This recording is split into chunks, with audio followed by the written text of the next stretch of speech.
ఇలాంటి నేను అసలు ఏ సినిమాల విషయంలోనూ ఇలాంటిది చేస్తే బాగుంటుందని అని పెద్దగా అనుకున్నది ఏం లేదు. ఒకటి ఏంటంటే చిన్నప్పటి నుంచి ఒక కోరిక, I should do a film like gladiator అని ఒకటి ఉండేది. Otherwise I haven't ever really thought that I should do a film like this అని అలా ఎప్పుడు అనుకోలేదు. సో ఈ సినిమా కూడా నేను జస్ట్ ఫ్లోలో వెళ్ళిపోతుంటే నాకు నచ్చి ఏదైనా ఎక్సైటింగ్గా అనిపిస్తే చేసేయటమే. సో అలాగే శైలేష్ వచ్చి ప్రతి ఇది చెప్పాడు. సెకండ్ దాంట్లో కూడా కేమియో చేద్దాం, తర్వాత సంగతి తర్వాత చూద్దాంలే అనేది చేశాను.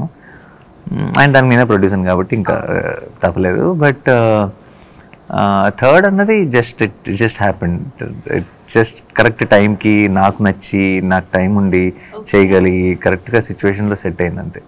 అప్పటికప్పుడు మీరు ఈ పాయింట్ని డెవలప్ చేసుకుంటూ క్యారెక్టరైజేషన్ని డెవలప్ చేసే ప్రాసెస్లో ఇప్పుడు అందరూ మాట్లాడుకుంటున్న ఒక ఎలిమెంట్ ఈజ్ వైలెన్స్. కాబట్టి అది ఆ జాన్రాని ఎలాగ డిసైడ్ చేయగలిగారు? ఎందుకంటే హిట్ 1 ఇస్ అది ఫ్రాంచైజ్ అయినప్పటికీ కూడా హిట్ 1 ఒకలా ఉంటుంది, హిట్ 2 కొంచెం వైలెన్స్ మోతాదు పెరిగింది, ఇది ఇంకొంచెం పెరిగింది కదా.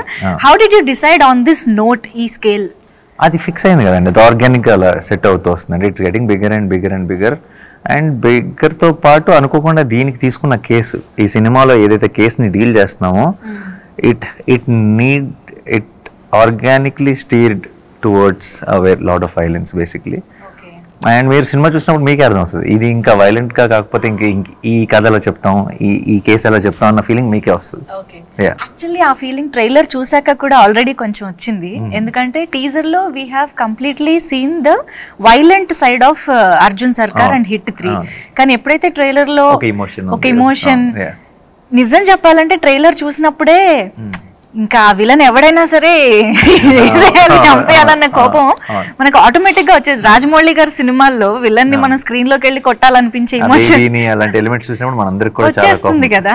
సో ఐ థింక్ అక్కడే జస్టిఫికేషన్ వచ్చేసింది అనిపించింది మాకు ట్రైలర్ చూసాకే. ఐ హోప్ ఇంకా థియేటర్ లో చూసినప్పుడు మీరు ఇంకా మచ్ మోర్ ఇన్వాల్వ్ ఉంటారు, ఎక్కువ రిలేట్ అవుతారు, అన్ని క్యారెక్టర్స్ మీకు అర్థం అవుతాయి, అప్పుడు ఇంకా బాగా ఎంగేజింగ్ అనిపిస్తుంది.